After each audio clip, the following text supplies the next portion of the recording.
जय हिंद साथियों, स्वागत है आप सभी का हमारे इस YouTube channel the achievers Avenue में। ठीक, तो साथियों आज हम संविधान के एक इंपॉर्टेंट टॉपिक संविधान की उद्देश्य का उस पर चर्चा करेंगे, यानी कि प्रीएम्बल ऑफ कॉन्स्टिट्यूशन। ठीक है, तो चलिए वीडियो की शुरुआत करते हैं। तो हमारा जो कॉन्स्टिट्यूशन है, भारतीय संविधान, उसमें मतलब शुरुआत में एक ये लिखा हुआ है, एक ही सेंटेंस है पूरा, जिसे हम संविधान की प्रस्तावना, उद्देशिका और प्रियम्बल वगैरह ये सारी चीज़ें, प्रियम्बल उसको इंग्लिश में बोलते हैं। है क्या, इसको एक बार पढ़ना चाहिए। हम भारत के लोग भारत को एक संपूर्ण प्रभुत्व संपन्न समाजवादी पंथनिरपेक्ष लोकतंत्रात्मक गणराज्य बनाने के लिए तथा उसके समस्त नागरिकों को सामाजिक, आर्थिक और राजनीतिक न्याय, विचार, अभिव्यक्ति, विश्वास, धर्म और उपासना की स्वतंत्रता, प्रतिष्ठा और अवसर की क्षमता प्राप्त कराने के लिए तथा उन सब में व्यक्ति की गरिमा और राष्ट्र की एकता और अखंडता को सुनिश्चित करने वाली बंधुता बढ़ाने के लिए दृढ़ संकल्पित होकर अपनी इस संविधान सभा में आज 26 नवंबर 1949 ईस्वी मिति माघ शुक्ल सप्तमी संवत 2006 विक्रमी को एतद द्वारा इस संविधान को अंगीकृत, अधिनियमित और आत्मान्वित करते हैं। ये है क्या, इसमें दो तीन चीज़ें दी गई हैं मतलब कि दो तीन क्या ज़्यादा ही हैं। सबसे पहले तो इसमें दिया गया क्या है कि हमारा जो संविधान है उसके संविधान का अधिकार का स्रोत क्या है। तो उसमें लिखा है भारत के लोग। इसको पढ़ेंगे तो सबसे पहले क्या लिखा है, हम भारत के लोग। यानी कि ये जो संविधान है, संविधान को नीचे क्या लिखा है, अधिनियमित करते हैं, आत्मार्पित करते हैं और अंगीकृत करते हैं।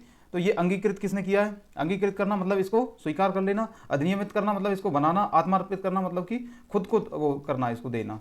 तो ये जो है ये कर कौन रहा है, कौन कर रहा है, हम भारत के लोग। तो संविधान की शक्ति का स्रोत कौन है, भारत के लोग। ठीक है, तो पहला यहाँ से ये चीज़ क्लियर होती है।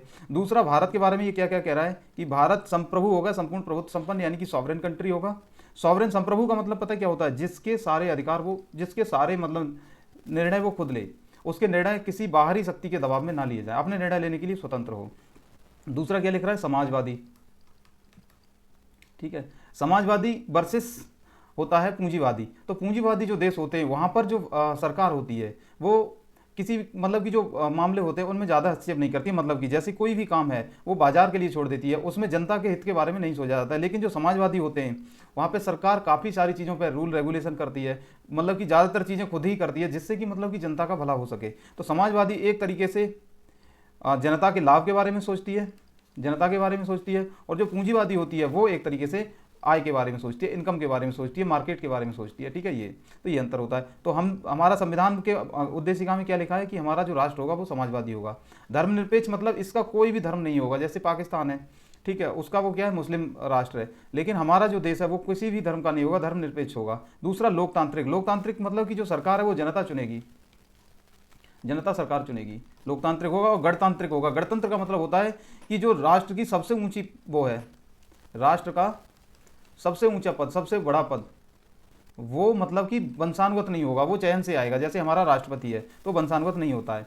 ये चीज़ें इसमें लिखी हैं कि हमारा देश कैसा होगा, संपूर्ण प्रभुत्व संपन्न होगा, समाजवादी, पंथनिरपेक्ष, लोकतांत्रिक और ये गणतंत्र होगा। ये वाली बातें।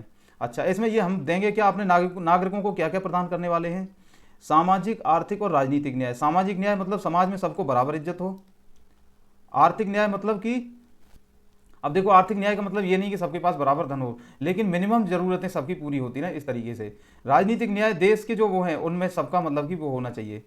ठीक है, विचार, अभिव्यक्ति, विश्वास, धर्म और उपासना की स्वतंत्रता। हम कौन कौन सी स्वतंत्रता देंगे, किसी भी विचार को मानने की स्वतंत्रता देंगे उन्हें, अपनी बात को अभिव्यक्त करने की स्वतंत्रता देंगे। विश्वास मतलब कि किसी भी धर्म को, किसी भी उसको मानने की स्वतंत्रता, क्रीड की स्वतंत्रता उसे कहते हैं, धर्म को मानने की और उपासना करने की, जो कुछ भी आप, जौन सा धर्म आप अपनाना चाहो उन सारी चीज़ों की स्वतंत्रता। समता किस किस चीज़ की देंगे, प्रतिष्ठा और अवसर की। ठीक है, प्रतिष्ठा, आप सब मतलब कि राष्ट्र के लिए आप सब बराबर हो, ये सारे नागरिक राष्ट्र के लिए बराबर है, उनके लिए कोई भी मतलब कि बड़ा या छोटा नहीं है। अवसर मतलब सबको मतलब कि मौका मिलेगा अपनी प्रतिभा साबित करने का। जैसे यूपीएससी एग्जाम होता है तो वहाँ पे मतलब कि सबको अपने आप को साबित करने का मौका दिया जाता है। तो इस प्रकार से अवसर की समानता दी जाएगी। ऐसा नहीं कि मतलब कि कुछ खास ही लोग उस एग्जाम में बैठ पाएँ या बाकी सारे राष्ट्र की जितनी भी वो हैं सुविधाएं उनमें कुछ खास ही लोग बैठ पाएँ, इस तरह की चीज़ें नहीं, सबके लिए समान अवसर प्रदान किया जाएगा। उन सब में किस किस चीज़ का ध्यान रखा जाएगा, व्यक्ति की गरिमा। मतलब आपकी स्वतंत्रता तो है, लेकिन इसके मतलब ये नहीं है कि आपकी स्वतंत्रता से, मेरी स्वतंत्रता में तो आपको थप्पड़ मारूंगा, ये नहीं। अब आप, मेरी स्वतंत्रता से व्यक्ति की गरिमा बाधित ना हो। आपकी गरिमा मतलब कि व्यक्ति की गरिमा को भी सुनिश्चित करना है, राष्ट्र की एकता और अखंडता को। अब ऐसी स्वतंत्रता नहीं कि मैं पाकिस्तान के साथ जासूस करके देश के टुकड़े करवा दूंगा, वो स्वतंत्रता नहीं। राष्ट्र की एकता और अखंडता को सुनिश्चित करने वाली बंधुता, बंधुता बढ़ाएंगे, ऐसी बंधुता। बंधुता भी ऐसी नहीं कि हम 50 लोग इकट्ठे होकर देश के खिलाफ वो करेंगे। बंधुता ऐसी बढ़ाएंगे जिसमें व्यक्ति की गरिमा सुनिश्चित होती रहे, राष्ट्र की एकता और अखंडता सुनिश्चित होती रहे। ये सब करने के लिए हमने ये संदेश बनाया है। तो इसका उद्देश्य क्या है हमारे संविधान का? जनता को न्याय, स्वतंत्रता, समानता और बंधुत्व प्रदान करना। ठीक है, इसके बाद इसमें क्या लिखा है? दृढ़ संकल्पित हो गए इस संविधान सभा में दिनांक, इसके लागू होने की डेट इसमें लिखी है 29 नवंबर 1949, 26 नवंबर 1949। और ये हिंदी की जो लिखा है मिति मार्क्सी शुक्ल सप्तमी संवत 2006 विक्रमी से भी याद रखना, इस पर बेस क्वेश्चन भी पूछा है।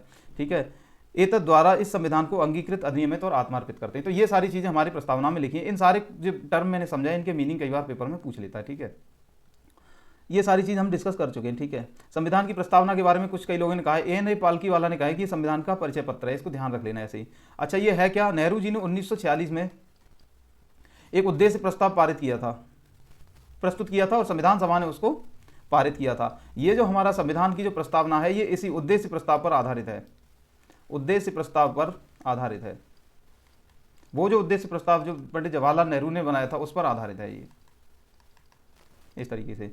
इसमें एक बार संशोधन किया गया 42 में संविधान संशोधन 76 द्वारा। इसमें 3 नए शब्द समाजवादी, पंथ निरपेक्ष और अखंडता, 3 नए शब्द इसमें ऐड किए गए। पहले इसमें ये समाजवादी शब्द ये नहीं था, पंथ निरपेक्ष और ये अखंडता, ये 3 शब्द नहीं थे। इनको 42 में संविधान संशोधन द्वारा इसमें डाला गया है। ठीक है, अच्छा, ये प्रस्तावना न्यायालय द्वारा प्रवर्तनीय नहीं है।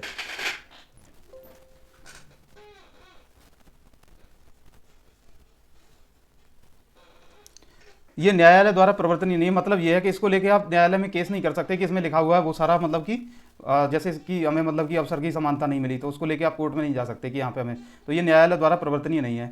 न तो विधायिका की शक्ति का स्रोत है, ना ही उसकी शक्तियों पर प्रतिबंध है। विधायिका मतलब कि जो कानून बनाते हैं देश में उसे कहते हैं विधायिका, जो भी कानून बनाने का काम करते हैं, जैसे हमारी संसद। ठीक है, तो उसकी न तो शक्ति का स्रोत है ये, ना ही उसकी शक्तियों पर प्रतिबंध है। ठीक है, अच्छा, इसके बाद एक मतलब कि बहुत इंपॉर्टेंट मामला हुआ था जिसमें कि ये बात चली थी कि ये जो है हमारा क्या नाम है, प्रस्तावना है वो संविधान का भाग है या नहीं है। ठीक है, तो उच्चतम न्यायालय ने विभिन्न केसों के माध्यम से उसकी कुछ व्याख्याएं दी है। तो जैसे बेरुवाड़ी संघ का केस हुआ था 1960 में, इसमें बोला कि प्रस्तावना संविधान का भाग नहीं है। इसके बाद केशवानंद भारती मामला हुआ 1973 में, इसमें बोला क्या नाम है हमारा सुप्रीम कोर्ट ने कि प्रस्तावना संविधान का महत्वपूर्ण भाग है। और ऐसे ही LIC ऑफ इंडिया मामले में भी इस बात को उन्होंने अपनी को दोहराया। अब इसके रिलेटेड काफ़ी कहानी है, वो सारी मुझे नहीं लग रहा कि आपके पेपर से ज़्यादा ताल्लुक रखती है, इसलिए उनको मैंने अवॉइड कर दिया। प्रस्तावना में संशोधन की संभावना है या नहीं, तो इसमें मतलब कि इसी केस में ये कहा था उन्होंने, केशवानंद भारती वाले मामले में, कि प्रस्तावना को संशोधित किया जा सकता है लेकिन उसकी मूल विशेषताओं में संशोधन ना किया जाए।